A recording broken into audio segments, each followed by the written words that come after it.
जय स्वामीनारायण। श्री स्वामीनारायण विद्यासागर ऑनलाइन अभ्यास में आप सभी का स्वागत है।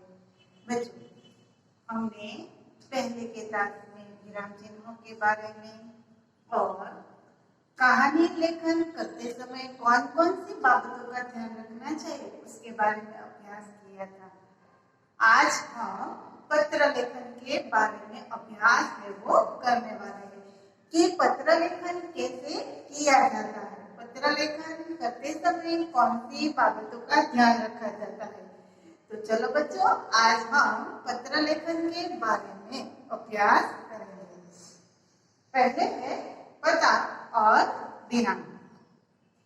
पत्र लिखते समय सबसे पहले ऊपर दाहिने कोने पर पत्र लिखने वाले का पता लिखिए। बच्चों, यह हमारा पत्र है।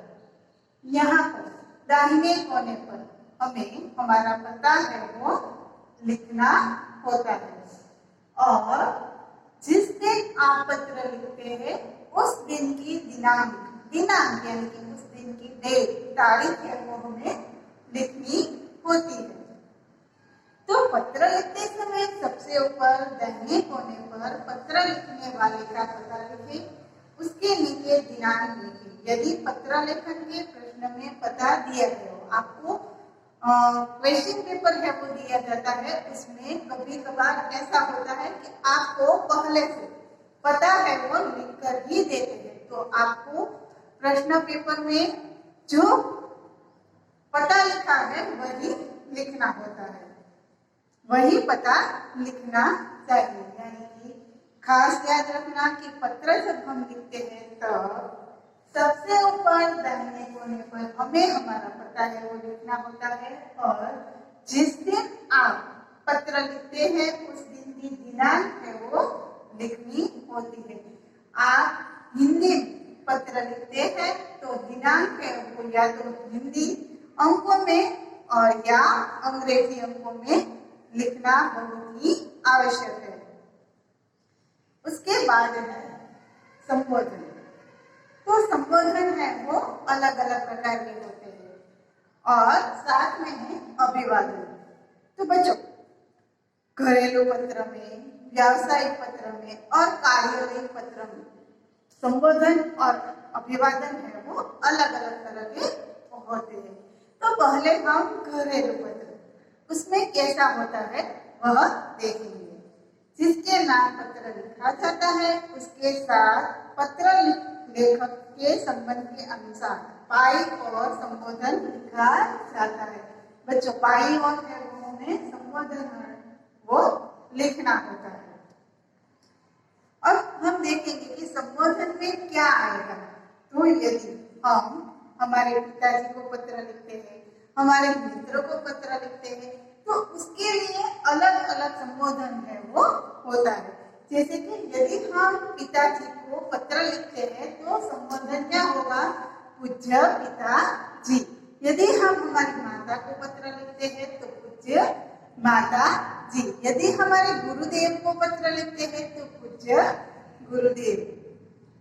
उसी तरह यदि हम हमारे मित्र को पत्र लिखते हैं तो संबोधन होगा प्रिय मित्र। यदि हमारी सखी को पत्र लिखते हैं तो उसमें आएगा प्रिय सखी। यानी कि बड़ों से लेकर हमारे हम उम्र तक और हमारे छोटे के लिए अलग अलग संबोधनों का उपयोग है वो किया जाता है। इसके नीचे दूसरी पंक्ति में अभिवादन लिखना चाहिए। बच्चों, आप देखो कि संबोधन के नीचे अभिवादन है वो लिखा जाता है। तो अभिवादन में उसमें क्या लिखा जाता है? अभिवादन में लिखा जाता है सादर प्रणाम, सप्रेम नमस्कार आदि ऐसे संबोधन अभिवादन है वो हमें लिखने होते हैं।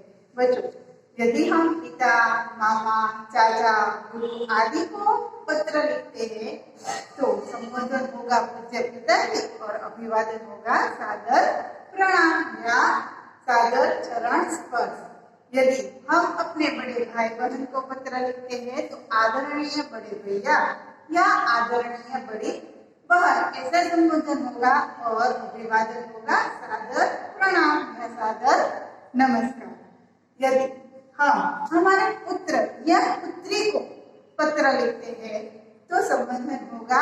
चिरंजीव वत्स प्रिय पुत्र या प्रिय पुत्री। और अभिवादन होगा शुभ आशीर्वाद या शुभाशीष, ऐसा अभिवादन है वो होगा। यदि हम छोटे भाई को छोटी बहन को पत्र लिखते हैं तो चिरंजीव प्रिय भाई प्रिय बहन ऐसा संबोधन है वो रखा जाता है और उसके अभिवादन में शुभ आशीर्वाद या शुभाशीष ऐसा अभिवादन है वो लिखना होता है। यदि हम हमारे मित्र को पत्र लिखते हैं तो प्रिय मित्र या प्रिय करके अपने मित्र का नाम है वो लिखना होता है संबोधन में। और अभिवादन में सप्रेम नमस्कार, सस्नेह नमस्कार या नमस्ते ऐसा लिखा जाता है। सहेली को यदि हम पत्र लिखते हैं तो प्रिय सखी सब और अभिवादन में सप्रेम नमस्कार या नमस्ते। तो बच्चों ऐसे पहले पता लिखा जाता है दाएं ओर, उसके नीचे दिनांक, बाईं ओर संबोधन, उसके बाद है अभिवादन। तो इतना तो हमने सीख लिया, मगर कार्यालय पत्र यदि हम लिखते हैं तो क्या लिखना होता है? कार्यालयी पत्रों में सबसे पहले बाईं ओर सेवा में लिखा जाता है। फिर जिसे पत्र लिखना हो उसका नाम और पता लिखा जाता है। उसके बाद विषय या संदर्भ में शीर्षक लिखकर उसके कम से कम शब्दों में पत्र का उद्देश्य स्पष्ट किया जाता है। फिर उचित संबोधन लिखा जाता है। बच्चों यदि हम कार्यालय पत्र लिखते हैं तो जिसको हम पत्र लिखते हैं उसको सेवा में लिखकर उसका पता और बाद में हमारा पता और वो लिखना होता है। और जिसके कारण हमने यह पत्र लिखा है वो कम से कम शब्दों में वह बात है वो बता देनी होती है। यदि व्यावसायिक पत्र हम लिखते हैं तो व्यावसायिक पत्रों में सेवा के स्थान पर प्रति लिखा जाता है।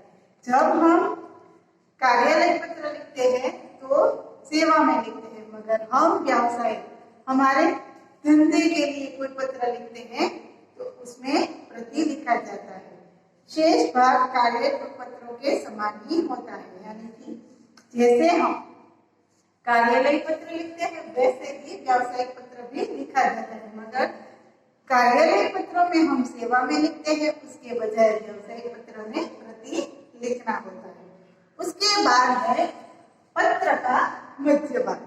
तो पत्र के मध्य भाग में हम क्या लिखेंगे? तो मित्र या रिश्तेदार को लिखे पत्र के आरंभ में कुशल समाचार तथा पत्र पाने की बात आदि के बारे में लिखा जाता है। आरंभ हम कैसे करेंगे पत्र का? तो हम लिखेंगे कि तुम्हारा पत्र मिला, तुम वहां सकुशल हो यह जानकर मुझे खुशी हुई। इतनी सी बात है वो हमें आरंभ में लिखनी होती है। मध्य भाग में हम जिसके लिए हमने यह पत्र लिखा है उस विषय के बारे में कम से कम शब्दों में चर्चा है वो हमें करनी होती है। और उसके बाद है अंत में हमारे माता पिताजी। यदि हम हमारे पिताजी को पत्र लिखते हैं तो घर में रहने वाली हमारी माता, छोटी बहन के बारे में पूछ सकते हैं या कह सकते हैं कि माता जी को प्रणाम, छोटी बहन को मेरा प्यार। यह 2-3 वाक्य है वह हम पत्र के अंत में है वो लिख सकते हैं। और उसके बाद पत्र के अंत में दाहिने कोने पर छोटे बड़े के संबंध के अनुसार बच्चों जिस और आपने पता लिखा है उसी और दाहिने कोने में शिष्टाचार्य और हस्ताक्षर यानी हमारी सिग्नेचर, हमारी सही है वो आएगी। तो शिष्टाचार में यदि हमारे पिताजी को पत्र लिखते हैं तो हम उसके आज्ञाकारी पुत्र या पुत्री हुए तो शिष्टाचार है वो अलग अलग प्रकार के होते हैं। आपका आज्ञाकारी, शुभेच्छक आदि शिष्टाचार सूचक शब्द है वो लिखे जाते हैं। अंत में पत्र लिखने वाले व्यक्ति अपने हस्ताक्षर करता है। पता है वो हमारा पता है और अंत में हमें हस्ताक्षर है वो लिखने होते हैं। बच्चों खास याद रखना कि पहले पता आएगा, उसके बाद दिनांक आएगी, उसके बाद संबोधन आएगा, पत्र के आरंभ में सकुशल समाचार पूछे जाएंगे, मध्य भाग में जिसके लिए हमने पत्र लिखा है उसके बारे में पूछा जाएगा, अंत में माता पिता को प्रणाम या माता जी को प्रणाम या पिताजी को प्रणाम, छोटे बहन भाई को प्यार, ऐसा अंत में लिखा जाता है। शिष्टाचार यानी कि आपका आज्ञाकारी पुत्र या आपका आज्ञाकारी पुत्र, ऐसा शिष्टाचार है वो दिया जाता है। यदि हम अपने मित्र को पत्र लिखते हैं तो तुम्हारा प्रिय मित्र, और अंत में हस्ताक्षर यानी कि नाम है वो लिखा जाता है। बच्चों यहाँ पर हमने देखा कि अलग अलग प्रकार के संबंध के आधार पर हम संबोधन, आधार और शिष्टाचार है वो रखते हैं। मगर हम पत्र लिखते हैं तब हमें कुछ बाबतों का ध्यान रखना होता है। पत्र 3-4 परिच्छेद में लिखना चाहिए, ऐसे ही पत्र है वो लिखना नहीं होता। उसके 3 भाग पढ़ने होते हैं, आरंभ, मध्य और अंत। पत्र की भाषा शुद्धि सरल और स्पष्ट होनी चाहिए। आप जब पत्र लिखते हैं तब उसकी भाषा शुद्धि है वो एकदम सरल, कोई दूसरा व्यक्ति वह पत्र पढ़े तो उसे समझ में आ सके ऐसी होनी चाहिए। पत्र में विराम चिन्हों का उचित प्रयोग करना चाहिए। पत्र है वह जब हम लिखते हैं तब संबोधन के बाद अल्पविराम आएगा, अभिवादन के बाद पूर्ण विराम आएगा, शिष्टाचार के बाद अल्पविराम आएगा और हस्ताक्षर के बाद पूर्ण विराम आएगा। ऐसे छोटे छोटे विराम चिन्हों का हमें खास ध्यान रखना होता है। पत्र में बहुत कड़ी या कड़वी बातें नहीं लिखनी चाहिए। यदि हम पत्र लिखते हैं तो उस पत्र में बहुत कड़वी बातें या कड़ी बात है वो नहीं लिखनी चाहिए। पत्र में अधिक भावुकता दिखाना उचित नहीं होता। जब हम पत्र लिखते हैं तो उसमें अधिक भावुकता है, अधिक लागणी है, वह हमें दिखानी नहीं है। तो बच्चों यहाँ पर हमने पत्र लेखन के बारे में जाना कि सबसे पहले दाहिनी ओर क्या लिखेंगे, पता लिखने के बाद दिनांक आएगी, दिनांक के बाद आएगा संबोधन यानी कि पूज्य पिताजी, पूज्य गुरुदेव, पूज्य माताजी, अभिवादन, सप्रेम नमस्कार, सादर प्रणाम, ऐसा अभिवादन आएगा। आरंभ में हम लिखेंगे आप वहाँ कुशल होंगे, मैं यहाँ कुशल हूँ, तुम्हारा पत्र मिला, पढ़कर बहुत खुशी हुई। मध्य भाग में आएगा जिसके बारे में हमने पत्र लिखा है उस विषय वस्तु के बारे में चर्चा करनी है। अंत में पूज्य माता जी को प्रणाम, छोटी बहन को प्यार, ऐसा अंत में लिखना होता है। शिष्टाचार यानी कि आपका आज्ञाकारी पुत्र या आपकी आज्ञाकारी पुत्री, और हस्ताक्षर यानी कि हमारा नाम। तो बच्चों बहुत ही सरल है पत्र लेखन करना। आप यह वीडियो पूरा देखना ताकि आपको अच्छी तरह से समझ में आ सके कि पत्र कैसे लिखा जाता है और वह लिखते समय हमें कौन कौन सी बातों का ध्यान रखना चाहिए। हम अगले क्लास में फिर मिलेंगे, तब तक के लिए जय स्वामीनारायण।